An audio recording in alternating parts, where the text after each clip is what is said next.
আসসালামু আলাইকুম ভিউয়ার্স, আমি ইব্রাহিম আছি আপনাদের সাথে এবং আজকে আমি আপনাদেরকে দেখাবো কিভাবে ইউটিউবের কাস্টম ইউজারএল চেঞ্জ করবেন। ইউটিউব কাস্টম ইউজারএল অনেকে জানেন এই সম্পর্কে এবং অনেকে আছেন এই সম্পর্কে জানেন না। তো যারা জানেন না তাদেরকে আমি বলছি, ইউটিউব কাস্টম ইউজারএল হচ্ছে আমরা যখন একটি ইউটিউব চ্যানেলের লিঙ্ক কপি করি তখন আমরা দেখতে পারি লেখা থাকে www.youtube.com/ এখানে আরও অনেক অসংখ্য সংখ্যা থাকে। বর্তমানে আমার চ্যানেলের কাস্টম ইউজারএলটি হচ্ছে www.youtube.com/ইব্রাহিম আপেল। তো কীভাবে আপনাদের নামের মতো করে কাস্টম ইউজারএল সেট করবেন এই বিষয়ে আমি আপনাদেরকে দেখাবো।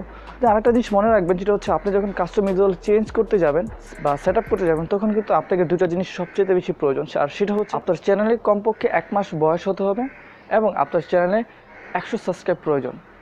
তো আপনার ইউটিউব চ্যানেলে যখন 100 সাবস্ক্রাইব হয়ে যাবে এবং আপনার চ্যানেলের বয়স হবে 1 মাস, তারপরেই কিন্তু আপনি ইউটিউব কাস্টম ইউজারএল চেঞ্জ করতে পারবেন বা সেট আপ করতে পারবেন। তো আমি আপনাদেরকে বিস্তারিত দেখাবো কীভাবে কাস্টম ইউজারএল চেঞ্জ করবেন। তো চলুন আমি নিয়ে যাচ্ছি আমার কম্পিউটার স্ক্রিনে।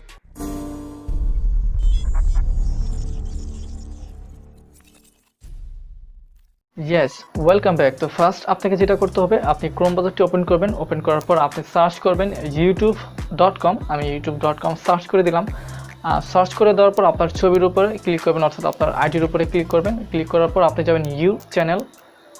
ওকে, তারপর আপনি যাবেন হচ্ছে ইউটিউব স্টুডিও, এখানে আপনি ক্লিক করে দিবেন। এখানে ক্লিক করে দেওয়ার পর আপনি বাম পাশে দেখতে পাবেন সেটিংস নামে একটি অপশন রয়েছে, এখানে জাস্ট আপনি ক্লিক করে দিবেন। তারপর দেখতে পাবেন সেটিংস চলে আসছে। তারপর জেনারেলের নিচে রয়েছে চ্যানেল, এখানে ক্লিক করে দিবেন। এখানে ক্লিক করে দেওয়ার পর আপনি যাবেন হচ্ছে অ্যাডভান্স সেটিংস। তারপর একটু নিচে যাবেন, নিচে যাওয়ার পর দেখতে পাবেন ইউটিউব অ্যাকাউন্ট নামে একটি অপশন রয়েছে, এখানে ক্লিক করে দিবেন। এখানে ক্লিক করে দেওয়ার পর আপনি যেটা করবেন, চ্যানেল স্ট্যাটাস অ্যান্ড ফিউচার নামে একটি অপশন রয়েছে, এখানে ক্লিক করে দিবেন। আমি ক্লিক করে দিয়েছি। তারপর দেখতে পাবেন যে কাস্টম ইউজারের নামে একটি অপশন রয়েছে, দেখতে পাচ্ছেন এই যে অপশনটি, এখানে জাস্ট হেয়ারে ক্লিক করে দিবেন। ওকে, আমি ক্লিক করে দিলাম। ক্লিক করে দেওয়ার পর দেখতে পাবেন আরেকটি পেজ চলে আসছে, এখানে দেখতে পাচ্ছেন কাস্টম ইউজারের নামে একটি অপশন রয়েছে, এখানে জাস্ট আপনি ক্লিক করে দিবেন। ওকে, আমি ক্লিক করে দিলাম। তারপর দেখতে পাচ্ছেন গেট এ কাস্টম ইউজারের একটি অপশন চলে আসছে। তো এখানে দেখতে পাচ্ছেন youtube.com/ইব্রাহিম আপেল, আমার এটা চলে আসছে। তারপর নিচে আরেকটি অপশন রয়েছে, এখানে কিন্তু আপনি আপনার মতো একটি ইউজারএল দিতে পারেন। তো আমি এটা দিলাম না, আমি আমার যে নামটা রয়েছে আমি এটি দিয়ে দিব।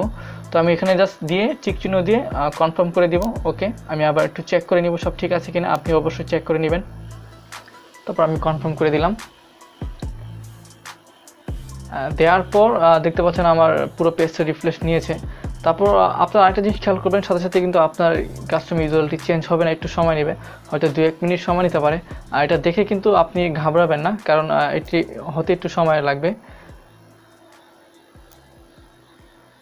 তো এটাই ছিল কিন্তু আজকে কাস্টম ইউজারএল চেঞ্জের বিষয়টি। আর অবশ্যই যদি ভিডিওটি ভালো লাগে লাইক কমেন্ট শেয়ার করে দিবেন, আর যারা আমার চ্যানেলে এখনও সাবস্ক্রাইব করেনি তারা অবশ্যই আমার চ্যানেলকে সাবস্ক্রাইব করে দিবেন। তো আজকে এই পর্যন্তই, সবাই ভালো থাকবেন।